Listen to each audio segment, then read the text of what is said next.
Câmara Municipal instala a frente parlamentar a favor da ampliação da pista do aeroporto Salgado Filho. O grupo tem como objetivo mobilizar a realização da obra, aprovada há 7 anos. O projeto que altera a gratificação de médicos do município é discutido na Comissão de Constituição e Justiça. O assunto também foi tratado pelo Sindicato Médico do Rio Grande do Sul, na Tribuna Popular. Rede de atendimento a crianças e adolescentes em situação de risco é tema de seminário na Comissão de Direitos Humanos. Representantes do Poder Judiciário apontaram falhas no sistema de adoção e na infraestrutura dos abrigos. Estes são os destaques do Jornal da Câmara, que está começando agora.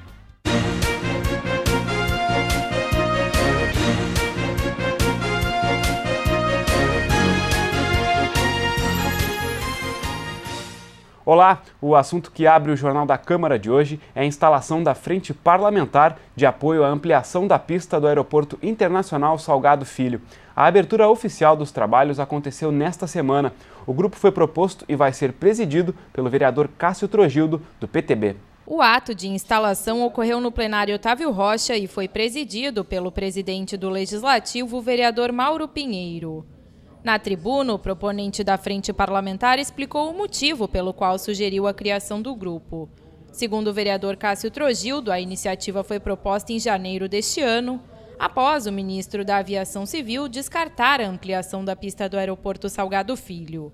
No mesmo mês, Eliseu Padilha recuou da decisão de não realizar as obras. Não significa apenas os 920 metros, mas sim dar condições para o nosso aeroporto para receber grandes cargas, aviões cargueiros.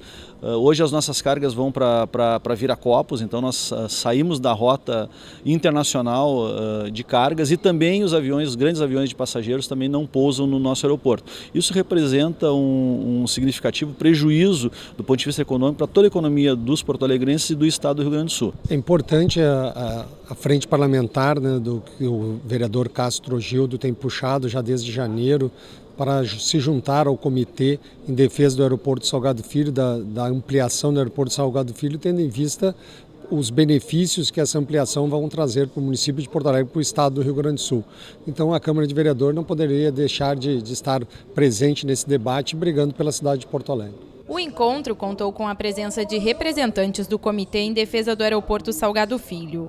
O grupo foi criado em janeiro deste ano e já reúne mais de 70 entidades municipais e estaduais favoráveis à ampliação da pista. De acordo com o coordenador do comitê, o projeto para a realização da obra foi aprovado há 7 anos.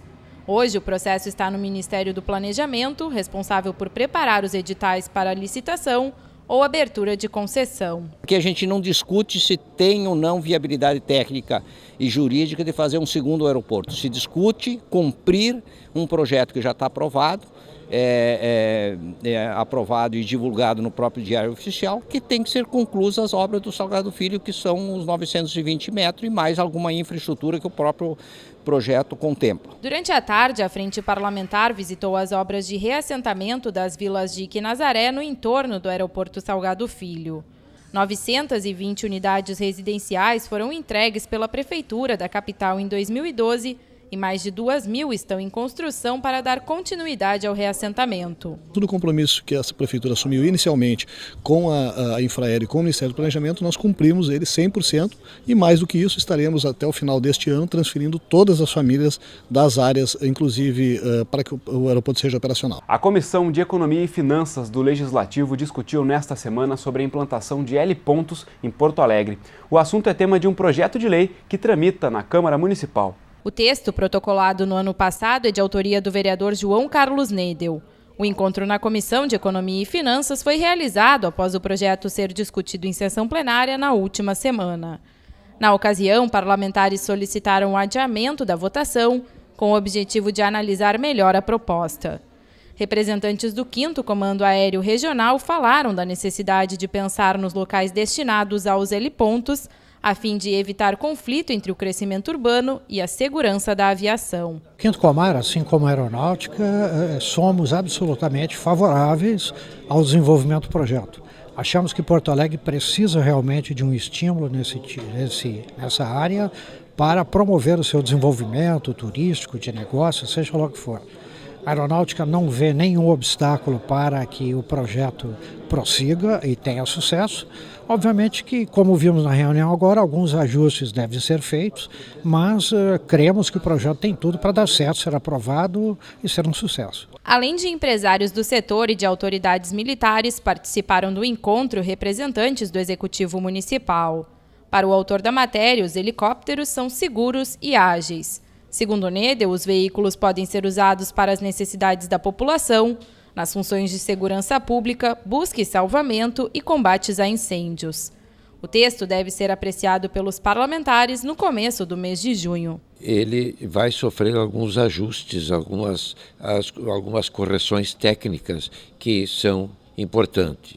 E alguma coisa também, um detalhamento com referência ao plano diretor, para que nada seja ferido e também que não seja engessada essa grande atividade que são os helipontos. A ocupação Campos dos Pinheiros, na zona sul da capital, foi tema de encontro da Comissão de Transportes e Habitação nesta semana. Os moradores querem evitar a reintegração de posse, já decidida pela Justiça. Um dos representantes da comunidade afirmou que são aproximadamente 300 famílias na ocupação, localizada em uma área do Parque Industrial da Restinga. Carlos Roberto Mendonça da Silva explicou que as primeiras casas começaram a ser construídas na região há pouco mais de um ano. Segundo ele, os moradores temem pela reintegração de posse solicitada pela Prefeitura e já decidida pela Justiça. A gente quer comprar, fazer a negociação e todos os meses cada um vai pagar um tanto e botar no papel direitinho, porque ninguém está lá querendo alguma coisa de graça. Nós queremos só o pessoal que é um cantinho para morar. Tem muita criança lá que não tem para onde ir. Criança especial, com cadeira de roda, tá? Temos prova, temos tudo para mostrar às crianças, não estamos escondendo nada. Para a representante do DEMAB, a Prefeitura quer resolver a questão, mas precisa respeitar demandas anteriores. Neste caso em particular, dizer que vão ficar na área ou não vão ficar na área é prematuro, é até irresponsável, é ratificar, como foi dito aqui, um sonho que talvez não se concretize. Bom, mas a solução de moradia está sendo dada. Existem ferramentas que garantem essa solução através do orçamento participativo, da temática de organização de cooperativismo, do próprio programa Minha Casa Minha Vida. O presidente da comissão, o vereador engenheiro Comaceto, considerou positivo o diálogo estabelecido. Construímos aqui um diálogo com o município de encontrar, de buscar uma solução que seja uma solução que defenda o direito social da propriedade, que garanta a moradia e que ao mesmo tempo dê continuidade aos projetos da Prefeitura. Então a equação está construída, está na mesa, agora precisamos resolver a equação. A Comissão de Constituição e Justiça debateu nesta semana o projeto de lei que visa garantir a gratificação de incentivo aos médicos municipais. A categoria cobra uma legislação mais clara para evitar perdas na aposentadoria. Servidora do município há 25 anos, Fabiane Seste destacou o trabalho e a dedicação dos profissionais da área no atendimento à população. No entanto, a diretora médica do Hospital de Pronto Socorro disse estar indignada com a possibilidade de ter a remuneração reduzida no momento da aposentadoria.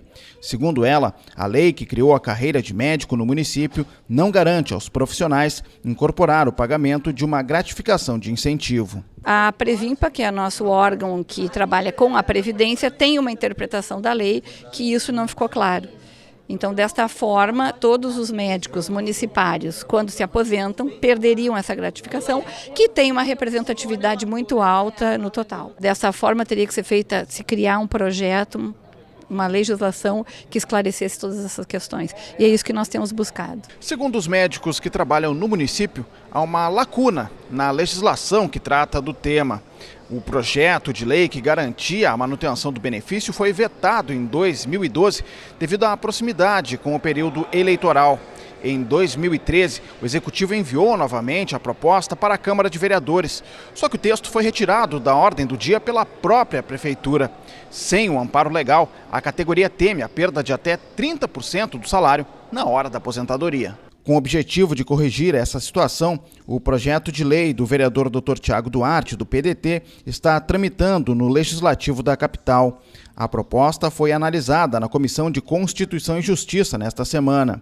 Na reunião, a procuradora do município, Simone da Rocha Custódio, afirmou que a questão está sendo tratada pela Prefeitura, porém adiantou que a proposta do vereador é inconstitucional. Como ele é de iniciativa do Legislativo, existe um vício de inconstitucionalidade, porque ele trata do regime jurídico de servidores. E esta questão, ela é privativa do chefe do Poder Executivo.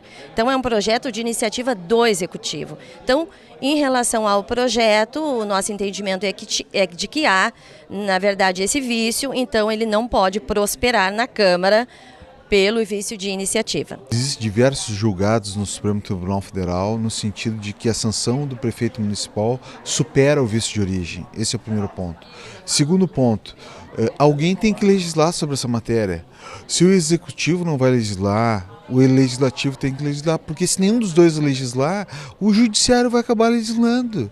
É isso que nós estamos à beira de que ocorra, porque há uma lacuna legislativa. O relator do projeto na CCJ, vereador Valdir Canal, do PRB, tem a mesma interpretação da procuradora do município. O projeto, no entanto, deve seguir para análise da Comissão de Saúde e Meio Ambiente. As gratificações para médicos do município também foram pauta da Tribuna Popular em sessão plenária. A representante do Sindicato Médico do Rio Grande do Sul apresentou outro projeto de lei proposto pela categoria para solucionar o problema. A vice-presidente do Sindicato Médico do Rio Grande do Sul representou a entidade na Tribuna Popular. Maria Rita de Assis Brasil trouxe aos vereadores as reivindicações dos médicos contratados pela Prefeitura da capital. Eles pedem alteração no projeto de lei do Executivo de 2011. O texto instituiu a carga de 20 horas e alterou o regime de gratificação da categoria. Mas, conforme a vice-presidente do Simers, uma interpretação equivocada da Procuradoria-Geral do município tem prejudicado os profissionais. Quando se teve a vitória de transformar a jornada de trabalho dos médicos em jornada instituída de 20 horas, quando se foi calcular os regimes especiais, ou seja, de 30 horas e de 40 horas com dedicação exclusiva, não houve uma proporcionalidade. O de 20 não ganha a mais, o de 30 não ganha mais que o de 20 e o de 40 não ganha o dobro do de 20. Na ocasião, a vice-presidente do Simers também apresentou aos parlamentares o projeto de lei sugerido pela categoria médica para solucionar a questão. Durante o pronunciamento, diversos parlamentares se solidarizaram à causa e afirmaram a necessidade de rever o plano de carreira dos funcionários. Mas para o vereador Carlos Casartelli, secretário da Saúde de Porto Alegre em 2011, o projeto de lei do Executivo contribuiu para a valorização da categoria. Na reunião que eu fiz com o sindicato na época, ninguém se deu conta que a proporcionalidade entre quem trabalha 20, 30 e 40 horas não estava sendo mantida. Havia algo que era prejudicial para a categoria, mas havia um benefício que era muito maior, que era o regime de 20 horas. Fundamental hoje é resolver o problema da gratificação do incentivo médico que os profissionais que estão se aposentando ou já aposentados não estão recebendo. Então isso é um ponto importante para todos e é isso que acho que tem que ser pautada a discussão. A rede de atendimento a crianças e adolescentes em situação de risco de Porto Alegre foi tema de seminário da Comissão de Direitos Humanos da Câmara Municipal. Representantes do Poder Judiciário apontaram falhas no sistema de adoção e na infraestrutura dos abrigos. O seminário da SEDECOM aconteceu no plenário Ana Terra e recebeu representantes dos poderes executivo, legislativo e judiciário. O encontro foi pautado por críticas da juíza Sonali da Cruz Lujan, da 2ª Vara da Infância e da Juventude de Porto Alegre. Desde outubro do ano passado, a magistrada comanda um trabalho de avaliação semestral de todos os abrigados em casas de acolhimento da capital. Sonali classificou a situação dos espaços como desastrosa, apontando falhas de infraestrutura e de atendimento. A promotora da Infância e da Juventude de Porto Alegre também apresentou problemas no sistema de adoção. Sinara Viana Braga alertou para falhas no encaminhamento destes jovens, o que levou à realização de apenas 40 adoções no ano passado. Crianças que estão há muito tempo acolhidas, crianças já destituídas do poder familiar e que não foram encaminhadas para adoção, ou melhor, elas estão inseridas no Cadastro Nacional de Adoção, mas elas precisam que haja uma vinculação né, com os casais ou com as pessoas já habilitadas para a adoção. Então, o que nós precisamos? Precisamos que o Poder Judiciário se estruture para que tenha técnicos o suficientes para fazer esta vinculação. Nós precisamos também que as ações de destituição de poder familiar tramitem de forma célere, no prazo de 120 dias, que é o que preconiza a lei e que hoje tramitam por mais de ano. Segundo o Sinara Braga, existem 109 casas de acolhimento na capital e 1.323 crianças e adolescentes recolhidos. A responsabilidade pelos abrigos é dividida entre os executivos municipal e estadual. Em visitas realizadas no ano passado, a promotora constatou graves problemas de infraestrutura nos espaços. O presidente da Fundação de Assistência Social e Cidadania de Porto Alegre reconheceu as falhas e revelou que depois dos apontamentos, a instituição vem ampliando os investimentos para aprimorar o atendimento. Nós temos aí determinações judiciais diárias de acolher por dia uma criança ou um adolescente. Inevitavelmente, isso significa orçamento. O que nós estamos fazendo nos últimos meses nada mais é do que investimentos, melhorias nas estruturas destas casas, buscando espaços mais humanizados. Nós fizemos investimentos nos últimos meses que vão superar aí já 2.800.000 reais para compra de materiais de bem permanentes para dar condições de habitabilidade no sentido de uma casa propriamente. O seminário também contou com a participação de representantes do Executivo Estadual. Durante a reunião, a vereadora Fernanda Melchiona comentou que o assunto deve seguir na pauta da comissão. A reunião teve muita participação, mas nós não conseguimos receber do governo as respostas concretas. Então nós vamos fazer vistorias sobre alguns abrigos e daqui a 2 meses um novo seminário, de manhã e de tarde, com todos os órgãos, mas nós queremos dados concretos de quantas crianças acolhidas voltaram para suas casas, quantas evadiram da escola, quais as políticas para que essa criança retorne para a escola, quais as políticas vinculadas com a saúde, quais as políticas de desligamento do abrigo, né? A questão da destituição de tutela e a entrada no Cadastro Nacional de Adoção. Nós estamos falando de vidas. A Comissão de Educação da Câmara Municipal se reuniu nesta semana para debater a situação da Escola Estadual de Ensino Fundamental Visconde de Pelotas, na zona norte da cidade. A reunião tratou sobre necessidades da escola, entre elas a realização de obras de infraestrutura e acessibilidade no prédio, capacitação dos professores e contratação de monitores para alunos especiais. A Secretaria Estadual de Obras Públicas informou sobre a existência de um projeto de reforma para a instituição, que deve ser desarquivado. Os vereadores da capital lembraram nesta semana os 100 anos de atividade do Instituto Murialdo no Brasil. A homenagem aconteceu no plenário Otávio Rocha durante o período de comunicações em sessão plenária. A homenagem foi proposta pela vereadora Sofia Cavedon. Na tribuna, a parlamentar fez um breve histórico da Congregação Josefinos de Murialdo, fundada em 1873 na Itália. Sofia destacou a chegada da instituição no Brasil e o trabalho realizado pelo grupo nas áreas de educação, saúde e assistência. Esta obra atende 2.300 pessoas por dia, ou seja, da educação infantil aos jovens, dos idosos a atendimento social de famílias. E se tem esse tamanho, ele significa que já formou e conformou as políticas públicas na nossa cidade, porque o Murialdo faz o debate dos direitos da criança e do adolescente há todos esses anos. Mudou inclusive o nome Morro da Cruz, que era outro nome, criando a procissão Morro da Cruz. Constituiu os primeiros postos de saúde, atendimento em saúde, que depois com a municipalização saíram da entidade privada. Do ponto de vista social, a congregação desenvolve um trabalho de ação social com crianças e adolescentes em situação de vulnerabilidade pessoal e vulnerabilidade social. Do ponto de vista religioso, ela busca educar o coração de acordo com o Evangelho de Jesus. E também do ponto de vista educacional, através de educação formal, até o nível superior. Diretor-geral do Instituto Murialdo em Porto Alegre, Padre Evair Michels, falou da presença do grupo em 9 estados brasileiros. Segundo ele, os josefinos se dedicam a crianças e jovens nas mais diversas obras sociais. Em Porto Alegre, nós estamos trabalhando tanto no Colégio Murialdo, na educação, quanto na ação social também. São mais ou menos 2.000 crianças e adolescentes atendidos por dia, desde 0 ano, nas creches, até cursos técnicos, principalmente com o programa de Jovem Aprendiz. Portanto, é um trabalho bastante amplo e muito necessário à nossa cidade ainda. Na sessão plenária da última segunda-feira, os parlamentares apreciaram vetos do Executivo Municipal a 2 projetos de lei. As 2 rejeições foram mantidas pelos vereadores.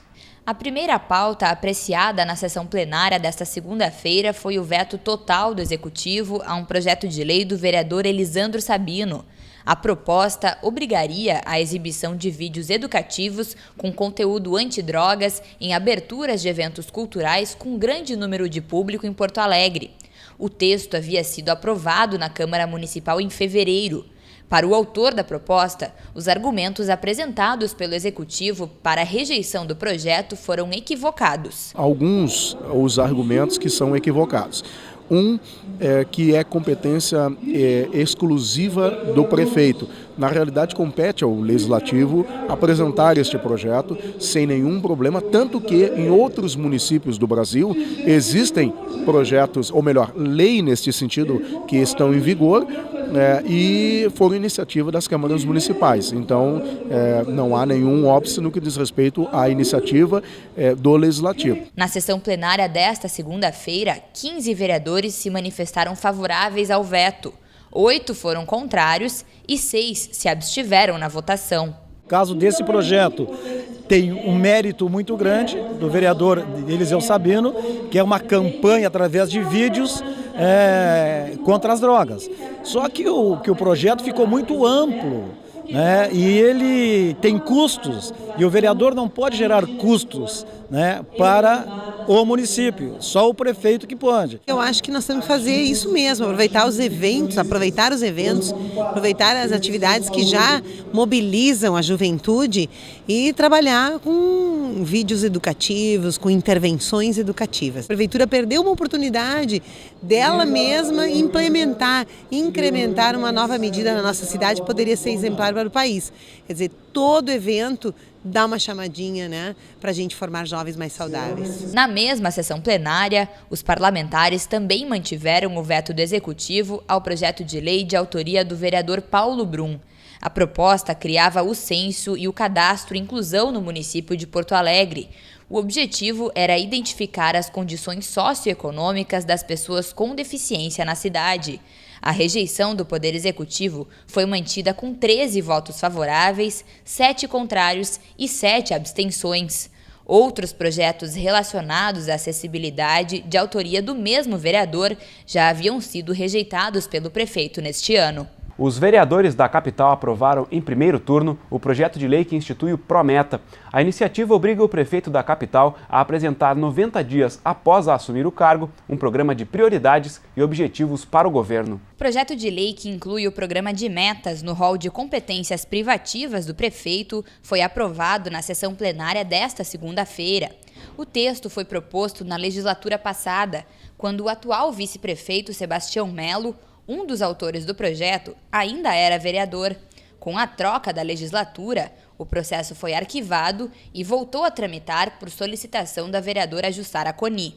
O gestor eleito, ele tem o prazo de 90 dias para enviar à Câmara Municipal em audiência pública aquilo que foi fruto da sua campanha eleitoral, transformado em políticas de gestão. O Prometa, ele dá uma outra característica na própria campanha eleitoral, porque obriga também os candidatos a olharem e verem a situação do município, efetivamente o que o município tem como prioridades. Por se tratar de uma proposta de emenda à lei orgânica do município, o projeto do Prometa precisa ser aprovado em 2 turnos.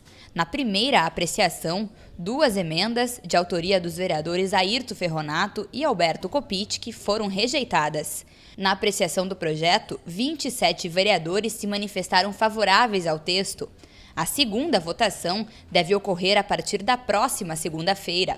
Conforme a vereadora Lourdes Sprenger, o mecanismo do Prometa é um auxílio para o eleitor fiscalizar os gestores eleitos. Hoje a prefeitura não segue tão pontualmente esse controle de metas.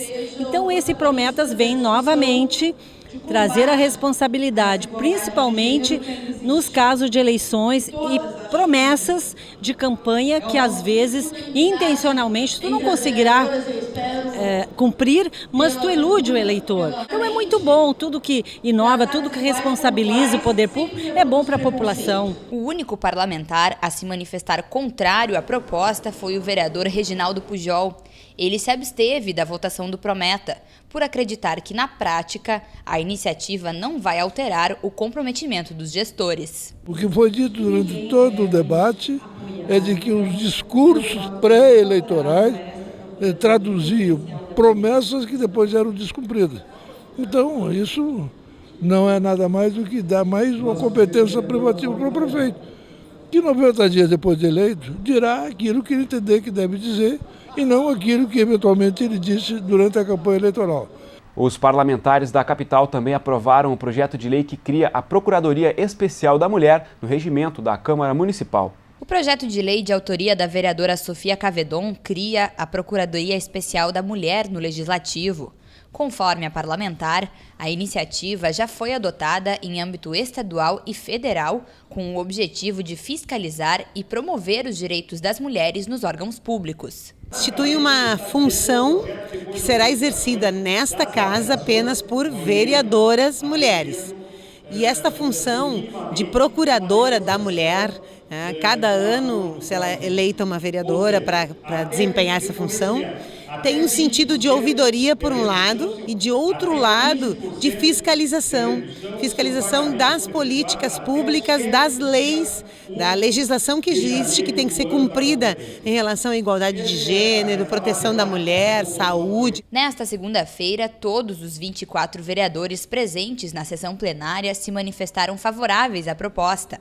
Para a vereadora Mônica Leal, a Procuradoria deve também despertar o interesse de mais mulheres para a política. Na minha opinião, as mulheres não têm apoio nesta caminhada que é tão difícil. Então eu vejo a criação da Procuradoria Especial da Mulher como uma possibilidade de despertar as mulheres para a política, tirar as mulheres do casulo, da acomodação e apoiar estas mulheres, porque elas têm uma tripla jornada. Conforme a vereadora Fernanda Melchiona, a criação da Procuradoria Especial da Mulher vai contribuir na busca pela igualdade de gênero. Um país que as mulheres ganham 30% que os homens para exercer a mesma função e que a cada uma hora e meia uma de nós está sendo violentamente assassinada por maridos, ex-maridos, companheiros e ex-companheiros, é porque ainda tem muito o que fazer. Garantir a efetividade da Lei Maria da Penha, garantir recursos públicos, garantir a agilização nos processos, garantir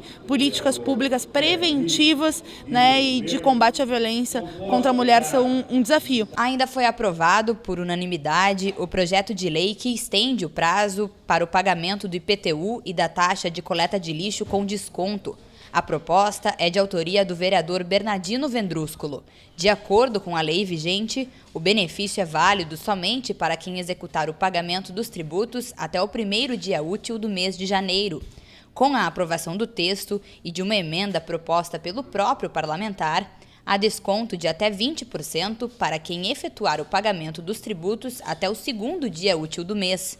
Para quem efetuar até o 7º dia, a redução pode chegar a 15%.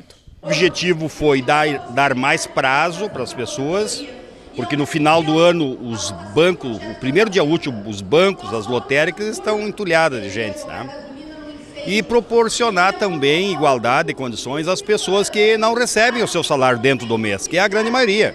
Quem recebe o salário dentro do mês é o servidor público. Com isso nós vamos fazer justiça. O Jornal da Câmara de hoje fica por aqui. Obrigado pela sua companhia. A gente se encontra na próxima edição. Até lá!